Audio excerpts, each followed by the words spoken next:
अस्सलाम वालेकुम everyone. I hope कि आप लोग सब ठीक होंगे। आज का जो लेक्चर है वो lecture number 14 and it is about the introduction towards our shared memory programming model. And in this lecture we will talk about some of the programming aspect of a shared memory programming.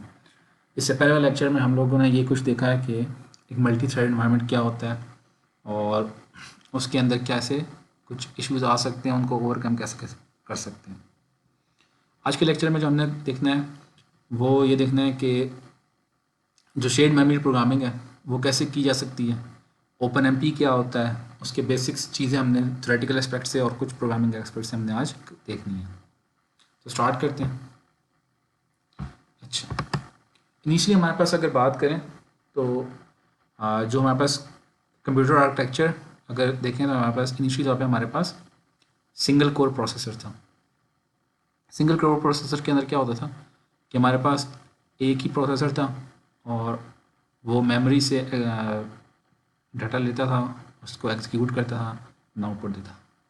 इस case में मसला क्या था, वो ये था कि अगर डाटा ज़्यादा अमाउंट के अंदर आएगा या एग्जीक्यूशन उसने ज़्यादा करनी है या उसके पास अगर टास्क ज़्यादा आ रहे हैं तो वो फिर हमारे पास ओवरबर्डन हो जाएगा और यहाँ पे फिर प्रोसेसर जो है वो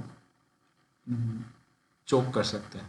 उसको हम लोग ने ओवरकम किया using the multi core processor architecture, जिसमें हमारे पास सिंगल कोर नहीं है, वहाँ पे मल्टीपल कोर्स हैं। देन वो कोर्स जो होते हैं वो आपस में शेयर करते हैं। अच्छा, यहाँ पे जो आपके पास नज़र आ रहा है आर्किटेक्चर मल्टी कोर प्रोसेसर, इसके अंदर जो मेमोरी है वो इन मल्टी कोर प्रोसेसर्स की वो एक ही मेमोरी है। अगर इस तरह का कुछ हमारे पास आर्किटेक्चर होगा तो हमारे पास वो शेयर्ड मेमोरी करेगा, क्योंकि वो चारों जो प्रोसेसर्स हैं, क्योंकि इस केस में हम लोग देख सकते हैं चारों जो प्रोसेसर्स हैं वो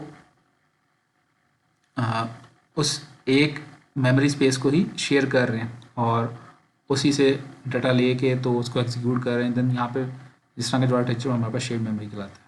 अगर हर कोर की अलग मेमोरी होगी या उसको एक डेडिकेटेड मेमोरी स्पेस आएंगे तो हमारे पास वो फिर डिस्ट्रीब्यूटेड मेमोरी आर्किटेक्चर कहलाता है। अच्छा, देन हमारे पास अगर बात करें सीक्वेंशियल प्रोग्राम एग्जीक्यूशन की, तो अगर हमारे पास no doubt multi core processor architecture ही हो, मगर उस केस में अगर हम सिक्वेंशली तौर पर प्रोग्राम एग्जीक्यूट कर रहे हैं तो जो इंस्ट्रक्शंस होंगी वो फिर भी सीरियल के अंदर ही एग्जीक्यूट होंगी, बेशक आपके पास मल्टी कोर प्रोसेसर क्यों ना हो। तो उस केस में क्या होगा कि हमारे पास एक ही कोर एग्जीक्यूट कर रही होगी, बाकी जो रिमेनिंग कोर होंगी वो आइडल के अंदर होंगी। तो हम लोग इस केस में क्या कर रहे हैं कि मल्टी कोर आर्किटेक्चर को हम लोग फुली तौर पे यूटिलाइज़ नहीं कर रहे। जो हमारे पास रिसोर्सेज हैं उनको एक्चुअली हम लोग वेस्ट कर रहे हैं। तो हम तो ये चाहते हैं कि हमारा टास्क जल्दी एग्जीक्यूट और सारी कोड्स इस्तेमाल हों उस एग्जीक्यूशन के अंदर, ताकि वो जो ओवरऑल एग्जीक्यूशन टाइम वो कम हो। तो वो कैसे कर सकते हैं, अगर हमारे पास इन सारी कोड्स को या सारे रिसोर्सेज हमने यूटिलाइज़ करना हो फॉर द प्रोग्राम एग्जीक्यूशन, तो उस केस के अंदर हमारे पास फिर शेयर्ड मेमोरी प्रोग्रामिंग मॉडल होता है। पैरेलल कंप्यूटिंग के अंदर हमने थोड़ा सा इंट्रोडक्शन कुछ इंट्रोडक्टरी लेक्चर्स के अंदर देखा था इसका, कि शेयर्ड मेमोरी मॉडल के अंदर क्या होता है कि हमारे पास जो कोर्स होते हैं वो तो ज़्यादा होते हैं, मगर जो मेमोरी होती है वो एक ही मेमोरी स्पेस होती है और वो सारे कोर्स जो होते हैं उस सेम मेमोरी स्पेस को शेयर करते हैं। तो इस केस के अंदर हम लोग यहाँ पे अगर शेयर्ड मेमोरी मॉडल की बात करें तो यहाँ पे हम लोग मल्टी थ्रेडिंग यूज़ करते हैं या मल्टीपल थ्रेड्स हम लोग इस्तेमाल करते हैं।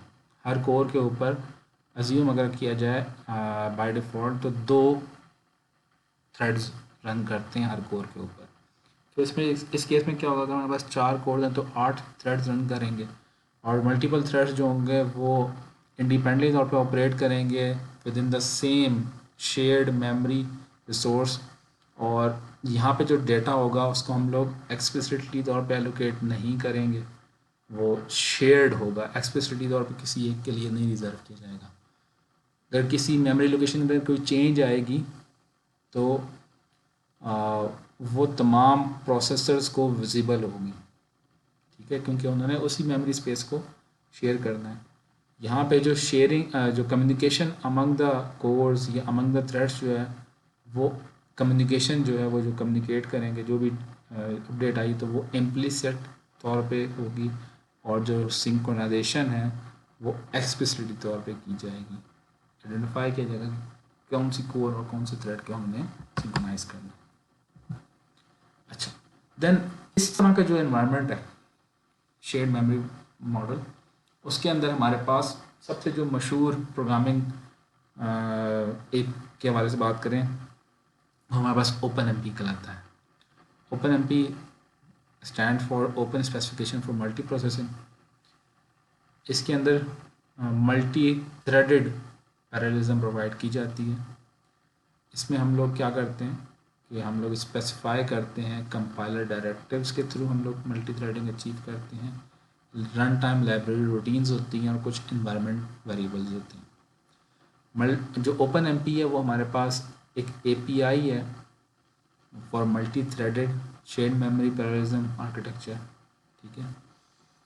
और इस ए पी आई की इम्प्लीमेंटेशन जो है वो ऑलमोस्ट सारी लैंग्वेजेस के अंदर एग्जिस्ट करती है और ये सबसे आसान ए पी आई है for multi threaded programs. Open M P को इस्तेमाल क्यों किया जाता है, तो पहला एडवांटेज ये है कि क्योंकि ये ए पी आई है तो हमारे पास पोर्टेबल है और एक स्टैंडर्डाइज मेमोरी आर्किटेक्चर के लिए यूज़ की जाती है। स्टैंडर्डाइज ए पी आई है फॉर शेयर्ड मेमोरी आर्किटेक्चर्स। तो पहला एडवांटेज तो उसका ये है कि हम लोग कहीं किसी भी प्रोग्रामिंग टूल के में इस्तेमाल कर सकते हैं। दूसरा ये कि ये रिलेटिवली ईजी है for smaller parts of an application, उनको अपने पैरेललाइज करना हो एक टाइम के ऊपर तो उनको हम लोग कंपाइलर डायरेक्टिव्स के थ्रू आसानी से कर सकते हैं। देन इसमें जो पैरेललाइजेशन है वो इंक्रीमेंटल मॉडल को फॉलो करता है। पैरेललाइजेशन की जाती है कि पहले एक रीजन पैरेललाइज होगा, देन दूसरा, देन तीसरा, इस तरह हम लोग रीजन्स को पैरेललाइज करते हैं। देन चूँकि ये ए पी आई है तो यहाँ पे कोई हम लोग ऑटोमेटिक पैरेललाइजेशन नहीं करते हैं। जो कंपाइलर होता है, सॉरी जो प्रोग्रामर होता है वो खुद बताता है कि इस रीजन को पैरेललाइज करना है और उसमें फिर हम लोग कंट्रोल करते हैं नंबर थ्रेड्स वगैरह और वो सारी चीज़ें को। अगर इसकी एग्जीक्यूशन मॉडल की बात करें तो ये हमारे पास फोर्क ज्वाइन मॉडल को फॉलो करता है ओपन एम पी कि इनिशियली तौर पे हमारे पास एक सिंगल थ्रेड या जिसको हम लोग मास्टर थ्रेड कहते हैं, जैसे आपको नज़र आ रहा है एक मास्टर थ्रेड होता है या सिंगल थ्रेड होता है। जैसे ही हमने इस थ्रेड अब हमारे पास कोई ऐसा टास्क आ रहा है कि जो हम चाहते हैं कि पैरेलल के अंदर रन करें, तो हम लोग यहाँ पे कंपाइलर डायरेक्टिव लगाते हैं जिसको हम लोग कहते हैं hash pragma O M P. Then उसमें फिर मज़ीद कंस्ट्रक्ट्स वगैरह आगे देखते जाएंगे।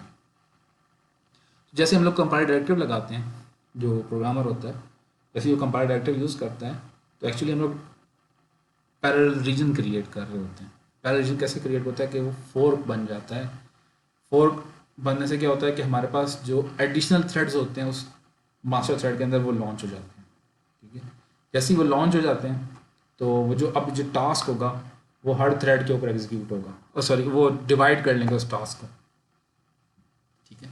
और जैसे ही वो रीजन ख़त्म हुआ तो वो अपना डेटा को आपस में सिंक्रोनाइज करके एक सिंगल आपके पास आ जाएगी।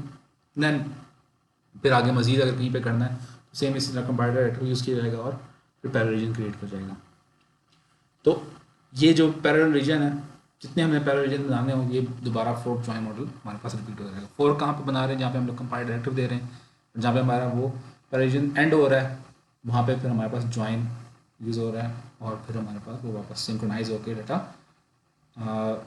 वापस एक सिंगल थ्रेड के पास, मास्टर थ्रेड के पास आ रहा है। देन अगर हमने दोबारा इस्तेमाल करना है, कोई कहीं और रीजन बनाना है, तो फिर दोबारा वही कंपाइलर डायरेक्टिव यूज़ करेंगे। थोड़ा इसकी अगर बेसिक सिंटेक्स की बात करें तो पहली चीज़ हमें इंक्लूड करने की ज़रूरत है वो हमारे पास हेडर फाइल है। जैसे सी प्लस के अंदर देखेंगे तो hash include omp.h header file include करेंगे। देन पैरेलल रीजन की बात करें तो जो हमने ये अगर हम लोग थोड़ा देखें इसको तो हमारे पास ये मेन फंक्शन था या मास्टर थ्रेड था एक सिंगल। जैसे ही हमने ये कंपाइलर डायरेक्टिव यूज़ किया हैश प्रैग्मा omp, देन उसके आगे मज़ीद कंस्ट्रक्शन पैरेलल फॉर क्लॉजेज उसकी, तो जैसे ही हमने सपोज अब लिखा कि हैश प्रैग्मा omp पैरेलल, तो अब क्या होगा कि यहाँ पे हमारे पास फोर्क बन जाएगा और जहाँ तक ये यहाँ पे हमारा जो भी टास्क है यहाँ पे जो पैरेलल के अंदर रन होना था वो हमारे पास रन होगा पैरेलल के अंदर मल्टीपल थ्रेड्स के ऊपर। और ये जो ही हमारा पैरेलल एंड हुआ अब वो हमारे पास ज्वाइन होगा और सिंक्रोनाइज होगी आउटपुट। फिर मजीद अगर कहीं पर यूज़ करना है तो दोबारा हम लोग कंपाइल डायरेक्टिव यूज़ करेंगे। तो अगर इसकी इम्प्लीमेंटेशन देखें तो हमने ये किया कि कंपाइल डायरेक्टिव कॉल किया, उसके मजीद कंस्ट्रक्ट्स वगैरह हुए, देन वहाँ पे कुछ उसके अंदर कुछ काम किया और फिर हमने एंड ऑफ पैरेलल किया, देन वो हमारे पास सिंक्रोनाइज होकर आउटपुट ज्वाइन के थ्रू आ जाएगी। तो इसका बेसिक सिंटैक्स है। पैरेलल रीजन्स की अगर मजीद बात करें तो हम लोग n नंबर ऑफ थ्रेड्स को फोर्क कर रहे हैं, ठीक है। इसके अगर हम लोग ये ना करें तो जो सारा कोड होगा वो सिक्वेंशियल के अंदर होगा। जैसे हमारे पास से ऊपर कोई सिक्वेंशियल कोड था, एक्चुअली वो मास्टर थ्रेड था। जैसे हमने ये चीज़ लिखी हैश प्रैग्मा OMP पैरेलल, ये और मजीद कुछ लॉजिक, तो उधर क्या करेंगे, उधर वो n number of threads create हो जाएंगे। अब यहाँ पे नंबर ऑफ थ्रेड्स जो डिपेंड करेंगे यहाँ पे कौन सा आपका आर्किटेक्चर है उस पॉइंट ऑफ व्यू से अगर बात करें। आपका अगर डुअल कोर है तो 4 थ्रेड्स क्रिएट होंगे बाय डिफ़ॉल्ट। देन उन थ्रेड्स को हम लोग कंट्रोल भी कर सकते हैं, ज़्यादा भी कर सकते हैं, कम भी कर सकते हैं, वो देखते हैं आगे। देन क्या होगा कि जैसे ही वो पैरेलल रीजन के अंदर एंटर हुआ तो हमारा जो वो टास्क होगा वो जो भी हमने पैरेलल के अंदर कंप्यूट करना था वो यहाँ पे कंप्यूट होगा। और फिर उस रीजन को हमने इम्प्लिसिट तौर पे बैरियर लगा के एंड करना है कि इसके बाद जो रीजन है वो सीक्वेंशियल होना चाहिए, तो वो फिर सीक्वेंशियल होगा और हमारा इस तरह टास्क पैरेलल के अंदर रन हो जाएगा।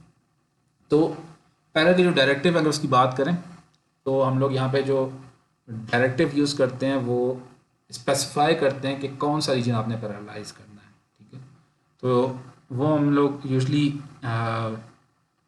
हमारा जो सेंटिनल है उससे स्टार्ट करते हैं हैश प्रैग्मा OMP, देन इसके अंदर मजीद आगे कंस्ट्रक्ट्स आते हैं पैरेलल का, फॉर का, पैरेलल फॉर का आता है, फिर उसके अलावा भी हमने देखते हैं आगे।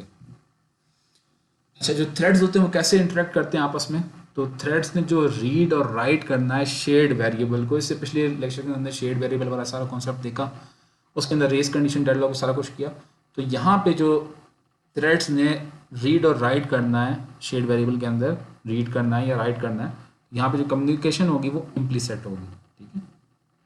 इम्प्लिसिट तौर पे वो लोग रीड और राइट करेंगे थ्रेड जो होंगे। और जो अनइंटेंडेड शेयरिंग ऑफ डाटा जिस वजह से हमारे पास रेस कंडीशन आ रही थी, तो यहाँ पे रेस कंडीशन की वजह से हमारे पास डिफरेंट आउटपुट्स आ सकती हैं हम लोग जितनी दफ़ा उसको रन करेंगे, ठीक है। तो यहाँ पे हम लोग क्या यूज़ करते हैं, यहाँ पे हम लोग वही सिंक्रोनाइजेशन का मैकेनिज्म या वो म्यूटेक्स का मैकेनिज्म या एटॉमिक या क्रिटिकल जो भी हम आगे देखेंगे वो यूज़ करते हैं ताकि हम लोग रेस कंडीशन को प्रोटेक्ट कर सकें। और जो यहाँ पे सिंक्रोनाइजेशन होगी नो डाउट वो हमारे पास काफ़ी एक्सपेंसिव है क्योंकि उसके अंदर एग्जीक्यूशन टाइम काफ़ी ज़्यादा कंज्यूम होता है, ठीक है। क्योंकि जो सिंक्रोनाइजेशन है वो क्या करती है कि आपके पास जो डेटा स्टोरेज के एट्रीब्यूट्स होते हैं वो और कैशे रीयूज़ किया जाता है, ठीक है। और मतलब सिंक्रोनाइज़ किया जाता है, कंट्रोल किया जाता है सारे वेरिएबल्स को। इस वजह से हमारे पास जो सिंक्रोनाइजेशन है वो काफ़ी एक्सपेंसिव टास्क है। अच्छा, अगर OMP के अंदर लैंग्वेज एक्सटेंशंस की बात करें तो हमारे पास OMP के अंदर पहली चीज़ जो है वो हम कंपाइलर डायरेक्टिव जो है वो पैरेलल का डायरेक्टिव यूज़ करते हैं जो कि बताता है या गवर्न करता है कि प्रोग्राम का कंट्रोल को गवर्न करता है कि वो पैरेलल के अंदर होना चाहिए। जैसे हमने लिखा हैश प्रैग्मा OMP पैरेलल, तो अब ये पैरेलल का डायरेक्टिव बताएगा कि जो अब रीजन है ये पैरेलल के अंदर होना चाहिए। देन वर्क शेयरिंग जो है वो हम लोग पैरेलल का मज़ीद डायरेक्टिव हम लोग यूज़ करते हैं फॉर का, वर्क शेयरिंग फॉर की करनी है, डू की करनी है, कौन सी हमारे पास वर्क शेयरिंग करनी है, ठीक है। जो डिस्ट्रीब्यूट होगा वर्क अमंग द थ्रेड्स वो फॉर के उसके ऊपर होगा क्योंकि हमारे पास कोई फॉर का लूप आ रहा है। देन डाटा हैंडलिंग जो है हमारे पास यहाँ पे शेड और प्राइवेट डाटा स्कोप हो सकते हैं। जो वेरिएबल्स हैं उनका स्कोप हमारे पास या तो शेड हो सकता है या वो प्राइवेट वेरिएबल्स भी हो सकते हैं। डाटा हैंडलिंग की वजह से बात करें तो सिंक्रोनाइजेशन की बात करेंगे तो यहाँ पे हमारे पास क्रिटिकल का और बैरियर का डायरेक्टिव यूज़ किया जाता है ताकि थ्रेड्स का एग्जीक्यूशन को कोऑर्डिनेट किया जा सके और सिंक्रोनाइज किया जा सके और म्यूटेक्स वाला सारा काम जो सारा कॉन्सेप्ट हमसे पिछली वाले लेक्चर में देखा है वो सारा कुछ आए ताकि डेडलॉक और रेस कंडीशन ना हो। क्रिटिकल का और बैरियर का हम लोग डायरेक्टिव यूज़ करते हैं इसके अंदर मजीद।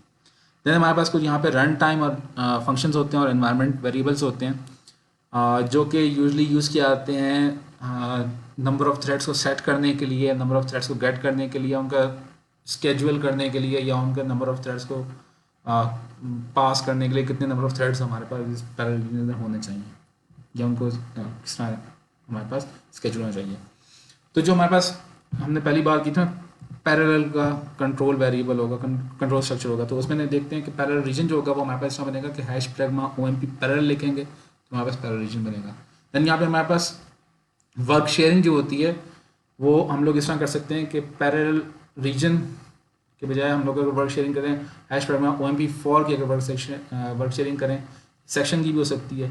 इसके अलावा इन दोनों का कॉम्बिनेशन भी यूज़ हो सकता है, hash pragma OMP parallel then for भी यूज़ हो सकता है, इसमें पैरेलल सेक्शन भी यूज़ कर सकते हैं। इन दोनों का कॉम्बिनेशन करके एक सिंगल कंस्ट्रक्ट भी बनाया जा सकता है। इसके अलावा डाटा एनवायरनमेंट जो है वो हमारे पास, सपोज हमने पैरेलल रीजन तो बना लिया, उसके अंदर हमारे पास कुछ वेरिएबल हैं जो कि शेयर्ड हैं, कुछ प्राइवेट है, वो हम लोग यहाँ पे एक्सप्लिसिट तौर पे आइडेंटिफाई बता सकते हैं। उसके अलावा हमने अगर वो जो सारे अभी हमने रेस कंडीशन और डेडलॉक देखी थी, तो वहाँ पे अगर कोई क्रिटिकल सेक्शन में अगर एंटर करना है, कोई डेटा डिपेंडेंसी आ रही है, उसको अगर हमने ओवरकम करना है, या हमारे पास कोई रेस कंडीशन आ रही है, तो यहाँ पे हम लोग क्रिटिकल का या बैरियर का हम लोग यूज़ करके सिंक्रोनाइजेशन मैकेनिज्म वो हम लोग उसको ओवरकम कर सकते हैं। चला आगे आने वाले लेक्चर में इसके ऊपर हम लोग पूरी डिटेल में डिस्कशन करेंगे कि ये जो हमने पिछले कुछ लेक्चर के अंदर जो कॉन्सेप्ट देखा है डेडलॉक का और रेस कंडीशन को कैसे हम लोग OpenMP के अंदर इम्प्लीमेंट करते हैं। देन एक सिंपल सा अगर प्रोग्राम देखें, OpenMP का लूप कंस्ट्रक्ट अगर देखें, तो हमने सपोज मेन प्रोग्राम ऊपर से रन किया, यहाँ पे हमने ये जो एक लूप है ये हमारे पास फॉर लूप है, इसके अंदर n नंबर ऑफ एग्जीक्यूशंस हैं।